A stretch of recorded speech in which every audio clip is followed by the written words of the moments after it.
우리가 첫 예배를 드렸던 게 4월 17일입니다. 제가 요번 주에 신방을 하다가 한 분이 저한테 요번 주간이 100일이라고 얘기하시더라고요. 그래서 달력을 찾아보니까 내일이 저희가 첫 예배 드린 지 100일입니다.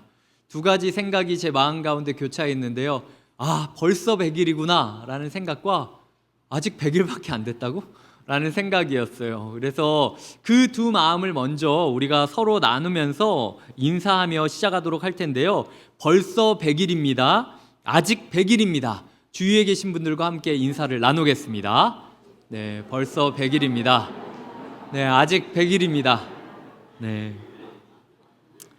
감사합니다. 네, 에녹을 묵상하며 설교를 제가 준비하던 중이었어요. 그래서 에녹처럼 살아야 된다라고 이야기를 하고 설교문을 거의 다 탈구하던 중에 어제 유치부와 어린이부 여름 성경학교를 잠깐 가서 기도해 주는 과정 가운데 그 설교문을 폐기했습니다. 다 찢어버리고 휴지통으로 파일을 넘겨버렸어요. 왜냐하면은 제가 그곳 가운데 깨달았던 게 있는데, 저는 에녹이 되어야 된다라고 부르짖고 싶었는데 토요일 날 봐보니까 에녹이 너무 많은 거예요. 이렇게 신앙생활의 전수자가 돼서 아이들을 위하여 몸을 다하여 하는 분들이 계신가? 정말로 유치부 금요일부터 막 안간힘을 쓰고 새벽부터 진액을 쏟으면서 아이들을 위하여 막 몸부림을 치시는 교사분들의 그 몸부림이 제가 가슴이 너무 뭉클했고, 그리고 오늘 아침에 설교문을 뽑으려고 이렇게 그 주중공간에 갔는데, 주중공간에서 이제 1박 2일로 어린이부가 하고 있잖아요. 선생님이 잘 데가 없어서 잘 데가 있을 수도 있겠지만 전도사님은 저희 교육자실 그 복도에다가, 그리고 교사분들은 저희 그 주중공간 새벽기도 드리는 그 예배 드리는 그 바닥 있잖아요. 거기 지금 저희가 안 낸 그 방석을 깔아두고 거기 맨바닥에서 주무시고 계시더라고요. 제가 네. 에녹이 다른 데 있는 게 아니라 에녹이 여기 있다라는 생각이 많이 들었습니다. 너무 미안하고 너무 고맙고, 그래서 기존에 준비하던 걸 다 없고 새로 설교문을 썼어요. 그래서 오늘 설교를 시작하기 전에 혹시 이제 이곳 가운데 제가 쭉 아까 둘러보니까 있거든요. 풍선 데코를 도와주셨던 분이나 아니면은 보조교사로 임하셨던 분이나 찬양팀을 도와주셨던 분들이나 지금 어린이부와 유치부 가운데 봉사하셨던 분들이 있다면 잠깐 일어나 주셨으면 좋겠습니다. 제가 누군지 다 아니까 이름 이야기하기 전에 일어나 주셨으면 좋겠습니다. 네, 일어나 주시고요. 네, 일어나 주시고요. 네, 그 박수로 격려하도록 하겠습니다.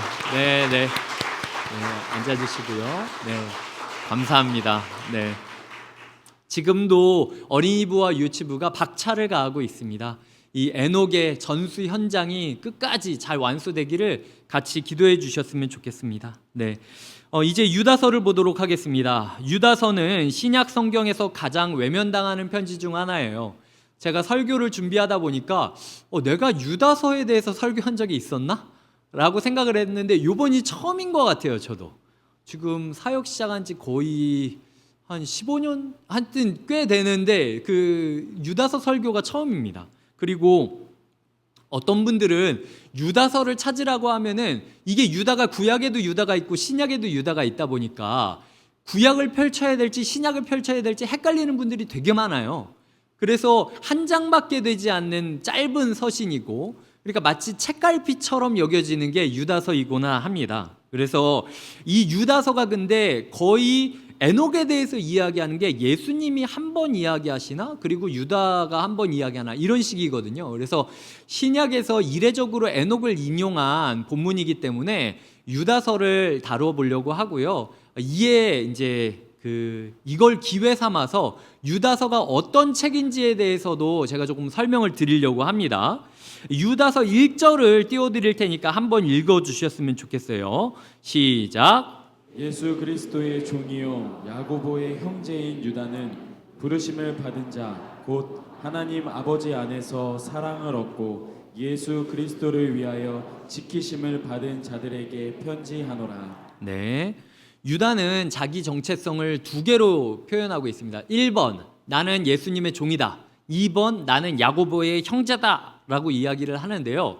자, 여기서 야고보가 제자 야고보가 아니에요. 야고보, 요한, 쌍두마차 그 야고보가 이야기하는 게 아니라 예수의 동생 야고보를 뜻하는 겁니다. 제가 마가복음 6장 3절을 띄워드릴 테니까 이 구절도 한번 읽어주셨으면 좋겠습니다. 시작. 이 사람이 마리아의 아들 목수가 아니냐? 야고보와 요셉과 유다와 시몬의 형제가 아니냐? 그 누이들이 우리와 함께 여기 있지 아니하냐 하고 예수를 배척한지라. 네, 그렇죠. 자, 요셉의 아들이 아니라 먼저 마리아의 아들이라고 예수님을 표현하는데요. 이건 어떤 뜻이냐면 지금 예수님이 지금 고향에 와서 사역을 하고 있는데 고향 사람들이 예수님을 뭐라고 이야기하냐면 마리아의 아들이라고 이야기하는데 마리아의 아들은 당시 요셉이 살아 있었다면 요셉의 아들이 아니냐라고 얘기해야 돼요. 그런데 요셉이 아마 일찍 세상을 떠난 겁니다. 그래서 마리아가 가장 역할을 하고 살아가고 있었고 이 수많은 아이들을 키워가고 있었고 이제 예수가 30살이 넘고 이제 성인으로서 집안의 가장 역할을 해야 되는데 야, 이놈이 가장 역할도 팽개치고 지가 자칭 메시아라고 떠들고 다니네 라고 그러니까 비웃는 그 조롱하는 표현이었어요. 제가 마리아의 아들인데 지 팔자도 모르고 지금 저기서 저짓거리를 하고 있네. 약간 이런 식으로 이야기하는 게 지금 마리아의 아들이라는 표현이었습니다. 자, 그리고 지금 이 또 다른 단어가 등장하는데요. 목수라는 단어가 등장합니다. 정말 평범했다라는 거죠. 뭐 천재, 뭐 영재, 뭐 그리고 뭐 랍비, 뭐 박사, 뭐 이런 식으로 이야기하는 게 아니라 쟤 그냥 목수 아니야? 라고 이야기를 했다라는 거죠. 아니 그냥 평범한 직종에 살고 있었던 사람이 자칭 메시아라고? 그것도 태어나자마자 그랬던 게 아니라 30년을 그렇게 살아오다가 라고 고향 사람들이 예수님을 깔보고 있으면서 그의 가족들을 소개하는데 야고보, 요셉, 유다, 시몬 그리고 누이들 이렇게 이야기를 하고 있습니다. 그러니까 그 가장 역할을 내팽개친 예수라는 첫째 아들이 이제 둘째 아들 야고보에게 가장 역할을 물려주는 거고요. 야고보, 요셉, 그 다음에 유다. 이 유다가 오늘 유다서를 쓴 사람이다 라고 이야기를 하는 거죠.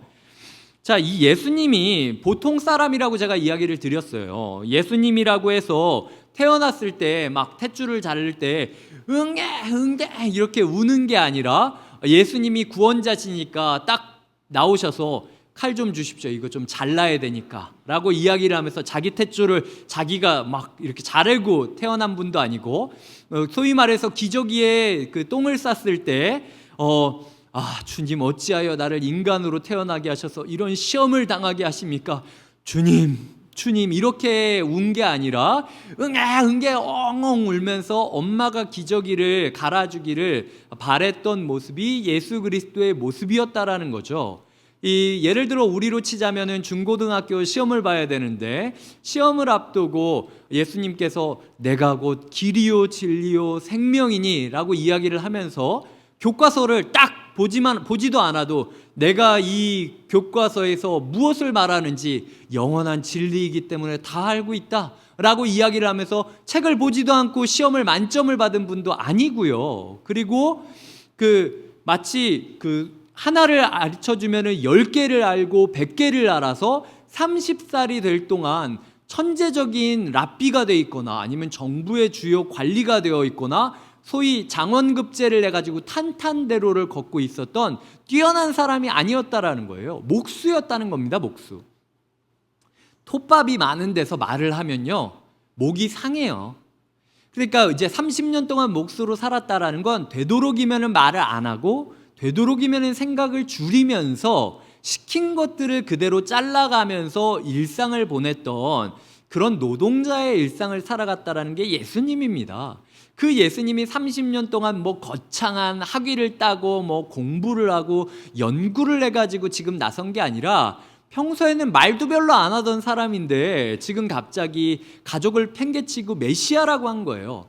고향 사람도 고향 사람이겠지만 예수의 동생인 유다가 우리가 유다 입장이었으면 갑자기 우리 형이 있는데 아버지가 돌아가시고 형이 가장 역할을 해야 되는데 갑자기 신흥 종교에 빠져가지고 그 당시 어떤 목사님도 그런 얘기를 안 하는데 내가 구원자다라고 이야기를 하면서 집을 나가버린 거예요. 그러면은 그 형을 오랜만에 고향에 와서 만났을 때 동생으로서 무슨 생각이 드시겠습니까? 이게 지금 뭐 하는 거야, 제가? 약간 그런 마음이 드는 게 자연스럽지 않겠습니까? 의아할 뿐만 아니라 저라면은 분노가 치밀었을 것 같아요. 그 꼴도 보기, 네가 우리를 떠났기 때문에, 네 거창한 사명 때문에 우리가 얼마나 괴로워하고 몸부림치고 지금 힘들어하고 있는지 네가 좀 알았으면 좋겠다라는 그 적개심이 분명히 유다 가운데 있었을 거라는 것을 우리가 기억해야 된다라는 거죠. 근데 제가 희한했던 게 그런 유다가 지금 자기의 정체성 1번이 나는 예수 그리스도의 종이다, 그리고 야고보의 형제다라고 표현한다라는 게 되게 이해가 안 됐던 거예요. 인간 예수의 30년 동안 어떻게 먹고 싸고 어떻게 놀고 지냈는지를 뻔히 아는 이 유다가 예수 그리스도를 나의 주인이라고 묘사할 수 있었던 이유가 무엇일까? 저는 하나라고 보는데요. 그거는 그가 예수 그리스도의 역사, 죽음과 부활과 승천을 직접 봤기 때문입니다. 그러니까 내가 알아왔던 인간 예수의 30년이 지금 이 3년 동안 이 예수가 어떤 말을 하고 그 한 말에 맞게 죽음까지도 당당하게 걸어 들어가는 모습을 보이고, 죽고 났더니 갑자기 부활하고 부활한 모습으로 사람들을 환영하다가 하늘로 올라가는 걸 직접 본 거예요. 그러니까 내 머릿속에 30년 동안 가지고 있었던 예수라는 패러다임을 와장창 무너뜨리고, 나는 저거 신흥 종교에 빠져서 헛소리하고 있는 놈이라고 생각을 했는데 저 말이 맞았구나, 저게 맞았구나 라는 생각을 깨닫게 되었던 게 유다의 정체성이었다라고 이야기를 할 수 있다라는 겁니다. 그 유다가 지금 글을 쓰고 있는데 이 유다서 가운데 거짓 교사를 주의해야 된다라고 이야기를 하고 있어요. 이 당시에는 거짓 교사 문제가 있었습니다. 유다서가 말하는 거짓 교사들의 특징을 제가 그냥 쭉 읽어드릴게요. 정리를 해서. 이 거짓 교사들은 은혜를 받았음에도 불구하고 이제 은혜 받았으니 우리 마음대로 살아도 된다라고 이야기를 했어요. 하나님 째째한 분 아닙니다. 막 살아도 됩니다. 하나님이 용서해 주실 겁니다. 십자가에서 우리 죄를 용서해 주셨고 지금 우리가 예수 그리스도 믿는다라는 것 때문에 조금 되게 사람들한테 조롱도 당하고 무시도 당하고 좀 경제적으로 어렵게 살고 있지 않습니까? 괜찮습니다. 여기서 조금 더 마음 열고 조금 이제 숨통 튀어도 마음대로 살아도 주님께서 이해해 주실 겁니다. 그러니까 너무 말씀 따라서 막 삶을 쥐어짜지 마시고요. 편하게 사세요. 사랑의 하나님이 다 축복해 주실 거고 은혜 베풀어 주실 거고 재물 베풀어 주실 겁니다. 여기서 아멘 하시면 안 돼요. 이게 그 거짓 교사가 했다는 얘기입니다. 자, 그리고 그렇게 하면서 자기들이 마음대로 사는 거예요. 교회 가운데. 지 하고 싶은 대로. 그리고 자기가 당연히 내가 이렇게 은혜의 복음을 증거하는데 내가 조금 더 좋은 거 먹고 교회에서 좋은 포지션에 있어야 되지 않겠냐라고 이야기하면서 자꾸 편을 짓는 거예요. 그러니까 뒤에서 수근수근 거리는 거죠. 저 목사님, 저 순장님 너무 빡빡하지 않아? 복음이 그런 게 아니야. 저 목사님은 복음을 몰라 라고 이야기를 하면서 자꾸 자기 사람들끼리 패당을 짓는 모습을 그리고 있는 거예요. 그래서 애찬식을 할 때마다 당시 예배 때는 다 예배가 끝나고 같이 식사를 했는데 한 떡을 떼서 먹어야 되는데 서로 자기들끼리 패를 지어서 저 엄격한 바리새인 같은 놈들 좋은 빵 먹는데 우리가 빨리 가가지고 좋은데 더 많이 뜯어먹자 라고 이야기를 하면서 자기가 생색내는 것처럼 사람들을 교회 물건을 가지고 교회 식사를 가지고 자꾸 생색을 냈던 모습이 거짓 교사들을 통해서 일어났던 모습이라는 거죠. 누군가가 그들에게 아니 집사님 지금 은혜 받은 자라면 은혜 받은 삶을 은혜 입은 자답게 살아야 되는 거 아닙니까? 라고 이야기를 했을 때 아니라고, 내가 얼마 전에 기도했는데 기도 가운데 주님께서 나타나셔서 우리 조금 죄 지어도 된다고, 우리 조금 더 돈 벌어도 된다고, 우리 조금 이 정도 타협하는 거 하나님이 용서해 줄 거라고 얘기했다고, 사랑의 하나님이 그거 용서해 주지 못하겠냐라고 오히려 적반하장식의 모습을 보였던 게 당시 거짓 교사들의 삶이었다라는 거예요. 지금 이 유다서가 히브리서보다 한 10년, 20년 정도 뒤에 쓰여진 책입니다. 그러니까 심판 직전, 베드로가 베드로후서 쓰면서 죽기 바로 직전쯤에 쓰여진 책이에요. 그러니까 정말로 막 쥐어짜는 그 심판, 점점 옥매이는 심판이 이제 똑 소리를 내면서 박해로 이어지기 직전이었습니다. 그러니까 사람들이 얼마나 힘들겠어요. 그 힘든 가운데 이제 그만 타협해도 된다, 하나님이 이해해 주실 거다라고 이야기하니까 얼마나 위로가 됐겠습니까? 그래서 거짓 교사들한테 사람들이 다 가기 시작했다라는 거죠. 유다는 이 주장을 반박하며 은혜 입은 자면 은혜 입은 사람답게 살아야 된다라는 이야기를 하고 있습니다. 그 중에 구약을 계속 반복하고요. 이게 히브리서랑 좀 비슷하죠. 그러다가 이제 오늘 에녹까지 등장하게 되는 겁니다. 그런데 여기까지 이야기를 하면서 제가 두 가지 질문을 떠올리게 됐어요. 이제 화면을 띄워드릴 테니까 함께 보겠습니다. 제가 읽어드릴게요. 첫 번째 질문, 거짓 교사를 그렇다면 구분할 수 있는 방법이 있을까? 두 번째 질문, 만약 예수님이나 에녹이 거짓 교사였다면, 거짓 교사랑 비슷한 모습을 보였다면 유다가 그 사람들을 비판할 수 있었을까? 라는 두 가지 질문이었어요. 그래서 오늘 설교는 이 두 가지 질문의 답을 찾아가면서 적용하는 시간으로 가지려고 합니다. 먼저 첫 번째, 거짓 교사를 구분할 수 있는 방법이 무엇이 있을까라는 부분에 대해서 살펴보겠습니다. 먼저 이 거짓 교사에 대해서 에녹이 뭐라고 이 정죄를 하고 있냐면요, 10절은 알지도 못하면서 비방한다 라고 이야기를 하고 있고, 16절은 원망하고 불만을 토하며 자랑하고 아첨한다 라고 이야기를 하고 있어요. 유진 피터슨이라는 목사님이 이것을 메시지라는 성경에 번역을 했는데, 그 한글 번역판을 제가 그대로 읽겠습니다. 이들은 불평과 불만을 늘어놓는 자들로서 가장 큰 빵 조각을 움켜잡으려 하고 허풍을 떨고 자기들을 출세시켜줄 말이라면 무엇이든 짓거립니다. 다시 한번 제가 읽을게요. 이들은 불평과 불만을 늘어놓는 자들로서 가장 큰 빵 조각을 움켜잡으려 하고 허풍을 떨고 자기들을 출세시켜줄 말이라면 무엇이든 짓거립니다.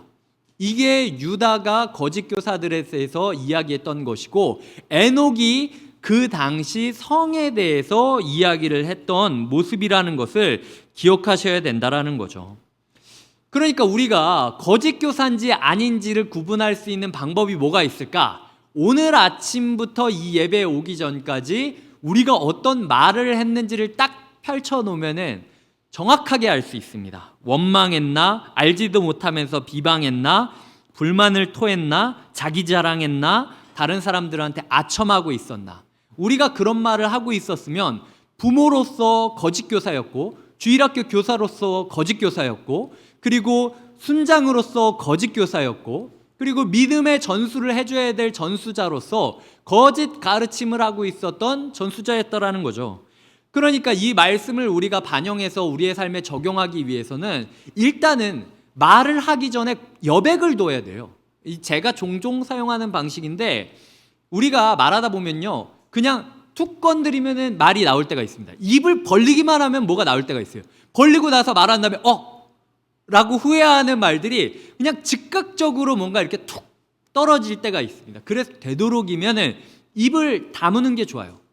그러니까 되도록이면 말을 하지 말고, 말을 하더라도 일단은 이 유다서 성경 구절을 딱 입에다 대는 거죠.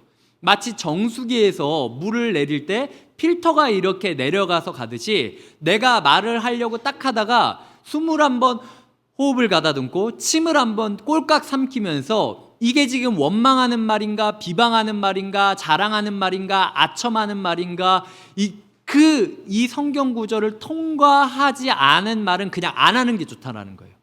그리고 하루 동안 제가 종종 하던 일이, 이렇게 하루 동안 했던 말을 계속 복기를 하면서 제가 자기 직전에 좀 생각을 합니다. 그래서 혹시라도 제가 이렇게 말실수를 하거나 이거는 조금 나중에 상처받을 수도 있겠다라고 생각되는 말이 있거나, 아니면 저를 너무 뻥튀기 해서 드러내려고 하는 말이 있다고 하면요, 제가 그 늦은 밤이나 아니면 새벽에 문자를 보내곤 해요. 그래서 여기 계신 분 중에 받은 분들도 있을 겁니다. 제가 새벽에 갑자기 새벽 감성으로 집사님 제가 어제 그런 말을 했는데 기도 가운데 혹시 집사님이 그게 이렇게 오해할 수도 있다라는 생각이 들어서 제가 이렇게 메시지를 보냅니다. 하나님께서 집사님 삶을 인도해 주시고 저 같은 말실수 잘하는 사람도 받아주셔서 너무 감사드립니다. 기도해 주세요. 이런 식으로 제가 문자를 보낼 때가 종종 있어요. 근데 이제 4월 17일부터 사역을 하던 중에 너무 제가 말을 많이 하니까 복귀 시간을 가질 수가 없는 거예요.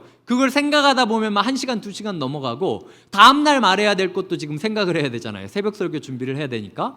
그러다 보니까 제 삶 가운데 제가 이 말씀 준비하면서 내 삶에 이 복귀 시간이 빠졌구나. 이거를 제가 좀 깨닫게 됐어요. 그래서 저도 이 말씀을 기준점 삼아서 제가 좀 말을 복귀하는 시간을 가질 테니까 저희 부모님들 그리고 저희 순원분들 그리고 저희 교회 식구들이 모두 되도록이면 말을 안 하는 게 좋고 말을 하려고 그러면은 필터를 딱 세워가지고 해야 할 말만 하시고 그리고 말하고 나면은 꼭 복귀하셔가지고 혹시라도 실수했다면 실수했다고 솔직하게 이야기하는 게 좋습니다. 그래서 그런 삶의 모습을 가지는 게 예수님과 동행하는 삶이라는 거죠. 우리가 흔히 예수님이랑 동행하는 삶을 생각하면은 제가 그 내시경 받고 났을 때 약간 수면 내시경 끝났을 때 몽롱하잖아요. 그래서 이렇게 계단을 디디려고 하면은 이렇게 약간 이렇게 허우적거릴 때가 있거든요. 그거를 지금 예수님이랑 동행하는 거라고 착각할 때가 있어요. 그러니까 땅을 살아가고 있지만 뭔가 하늘을 붕 뜬 것처럼 약을 먹고 멍해진 것처럼 이렇게 제정신을 잃고 있는 게 이 예수님과 동행하는 삶이라고 생각을 하는데요. 정신 놓고 닐리리아 하면서 다니는 게 예수님과 동행하는 삶이 아닙니다. 뱉을 때마다 내가 뱉는 이 말이 주님이 기뻐하는 말인지 주님의 기쁨을 맛본 사람의 말인지 계속 검증하고 점검하면서 정신 똑바로 차리면서 말하고 집중하는 집중력을 갖는 게 예수님과 동행하는 삶이라는 거예요. 그래서 이 자리에 계신 모든 성도님들이 에녹이 그리고 유다가 우리에게 전해줬듯 우리가 하고 있는 말로부터 주님과 동행하는 자답게 살아가시는 하루와 이 삶이 되시기를 주님의 이름으로 축복드립니다. 두 번째 질문에 대해서 다뤄보겠습니다. 예수님이나 에녹이 거짓 교사였다면 유다가 지금 교회 안에서 자기 욕망을 따라 살아가는 사람을 책망할 수 있었을까? 이 질문에 대해서 한번 생각을 해볼게요. 자, 유다가 이 사람들을 거짓 교사다라고 이야기했던 건 은혜를 가르치면서도 이 사람들의 삶이 은혜라고는 전혀 멀어진 말과 행동을 했기 때문이다라고 요약을 할 수 있어요. 이 15절을 보면 경건하지 않게 행한 모든 경건하지 않은 일이라고 하는데요. 이건 지금 이 거짓 교사들은 은혜라는 선한 거를 이야기하고 있지만 이들이 살아가는 삶의 과정도 지금 잘못되었고 이들이 살아가고 있는 삶의 열매도 잘못되었으니까 그들의 과정과 열매를 통해 봤을 때 이들의 존재가 경건치 못하라는 것을 입증할 수 있지 않겠냐라고 이야기하는 거예요. 그러니까 이들의 삶이 일관성이 없었기 때문에 이들은 거짓교사다라고 지금 정죄를 하고 있다라는 거죠.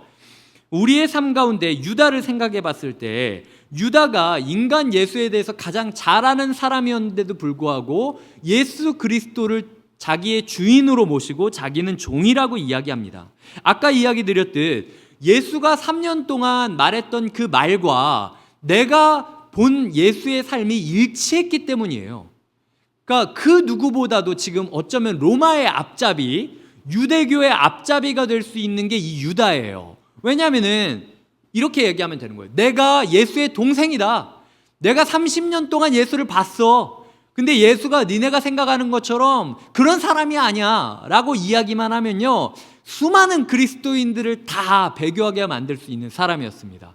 그럼에도 불구하고 인간 예수의 연약함을 누구보다도 잘 알고 있던 이 유다가 내가 보기에도 예수 그리스도가 말한 대로 예수 그리스도는 자기의 죽음을 향하여 당당히 걸어갔고 그가 말한 것을 갚기 위하여 일관성 있게 살아갔다라고 증거할 수 있었기 때문에 그가 유다가 되어 교회 지도자가 될 수 있었다라는 거예요.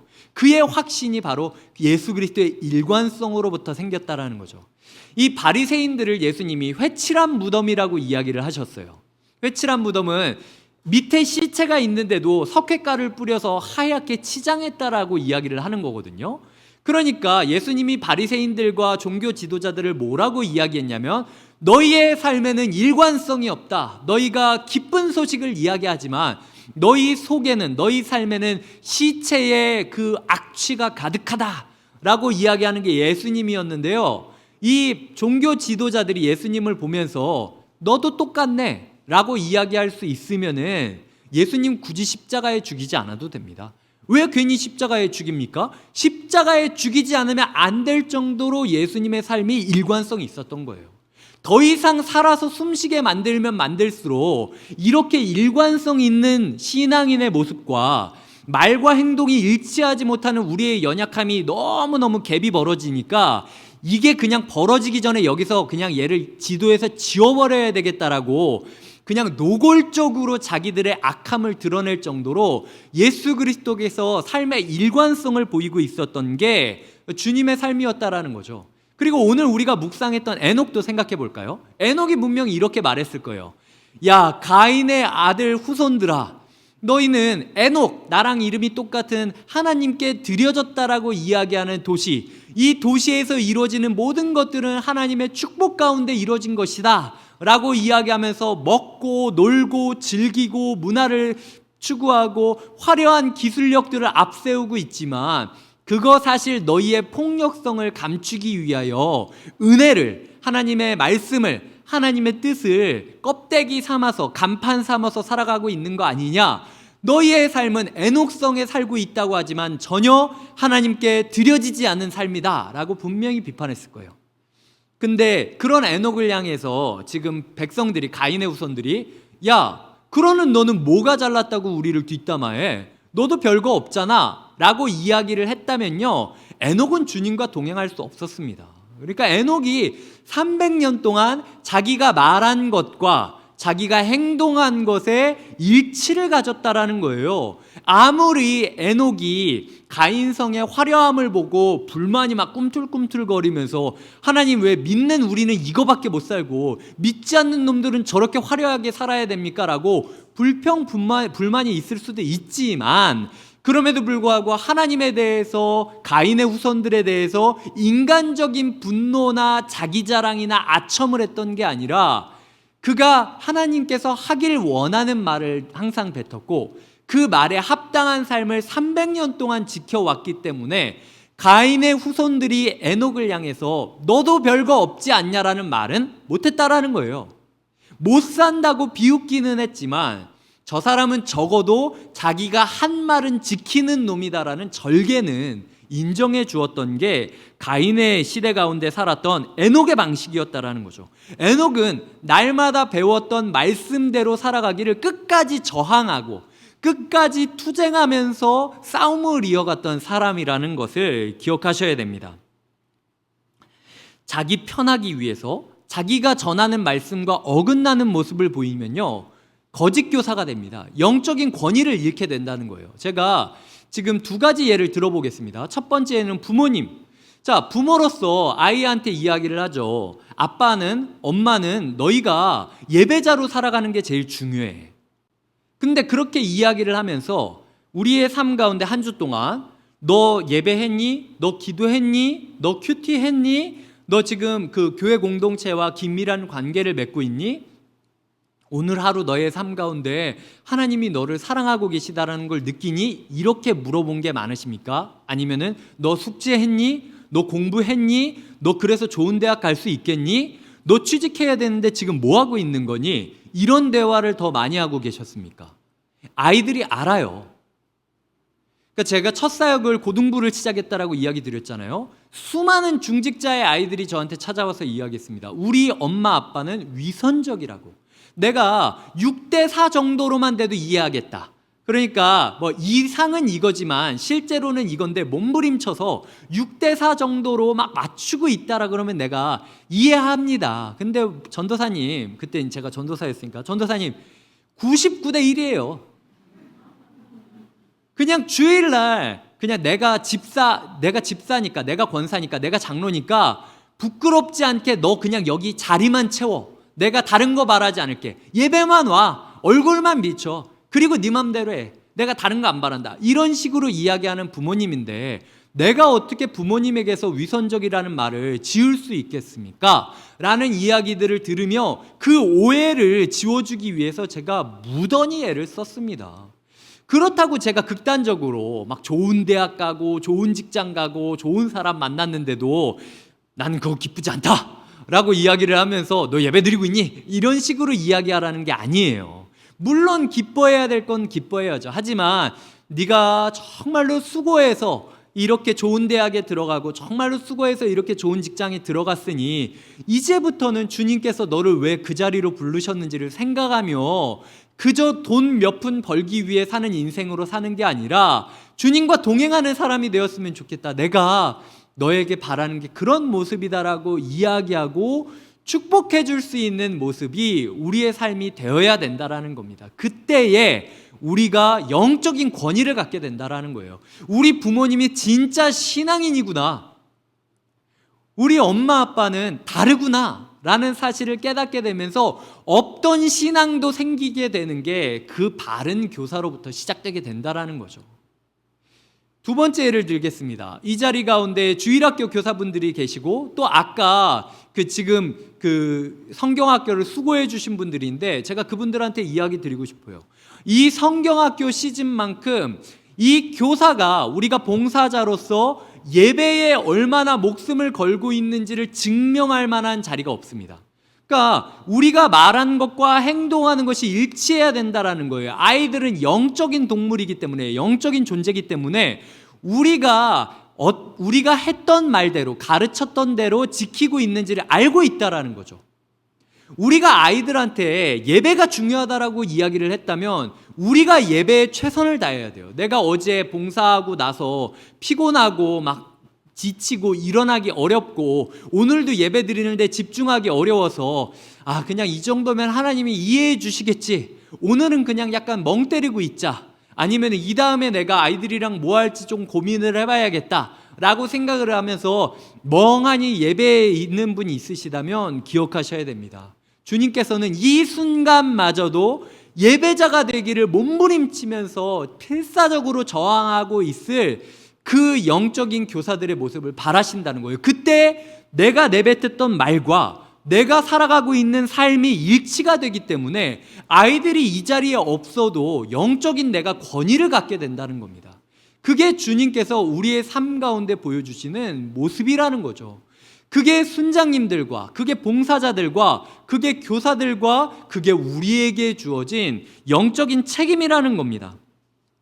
때로 우리가 무너지고 넘어질 때가 있겠죠. 하지만 그럼에도 불구하고 아까 얘기해 드렸죠. 6대4 정도만 돼도 아이들은 압니다. 우리가 100% 완벽히 에녹처럼 살아간다면요, 천국 가셔야죠. 근데 우리가 오늘도 이 땅을 딛고 살아가는 건 하나님께서 우리에게 6대4도 괜찮아, 너의 몸부림만 쳐줘라. 그럼 내가 너에게 영적인 권위가 줘서 너의 아이들이, 너의 주일학교 친구들이 하나님을 경외하는 아이가 되도록 내가 이끌어줄게 라고 이야기하시는 것으로 여기며 하루하루 나아가야 된다라는 겁니다. 말씀을 맺겠습니다. 오늘 무엇을 말씀하셨습니까? 오늘 무엇을 말씀하시겠습니까? 그리고 말과 행동이 일관성 있게 살아가고 계십니까? 주님께서는 우리의 삶 가운데 있는 진실함과 일관성을 원하신다라는 사실을 기억하셨으면 좋겠어요. 영적인 권위는 거기부터 나오는 겁니다. 부모가 아이한테 회초리를 들고 악을 써가지고 싸우고 막 용돈을 안 주고 뭐 이런다고 권위가 생기는 거 아니에요. 우리가 영적인 권위자로 서기 위해 날마다 살아가시기를 바라며 정신 똑바로 차리고 모범을 지키시기를 부탁드립니다. 곁에 있는 교회가 시작한 지 100일이 돼가고 있습니다. 지금까지 제가 단 한 분도 이 동행의 길에서 어긋난 분을 본 분이 없어요. 그래서 제가 아까 이야기 드렸죠. 설교 원고를 폐기했다고.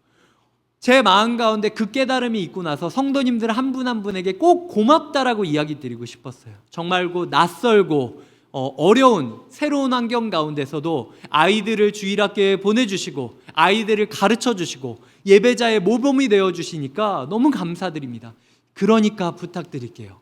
이제 300년의 여정이 남았습니다. 우리 100일밖에 안 됐어요. 아직 이 바른 걸음을 이어온 걸 지금 300년이나 더 걸어가야 된다라는 거예요. 우리의 걸음이 100일로 끝나는 것이 아니라 영원토록 우리의 인생 마지막까지 초심 유지하면서 서두르지 말고 뚜벅뚜벅 이어가시기를 주님의 이름으로 응원하며 축복드립니다. 아멘. 이제 함께 일어나셔서 찬양 드리겠습니다. 따스한 성령님 마음으로 보내 부르신 곳에서 우리가 예배자로 살아가기를 소망하며 함께 나아가도록 하겠습니다.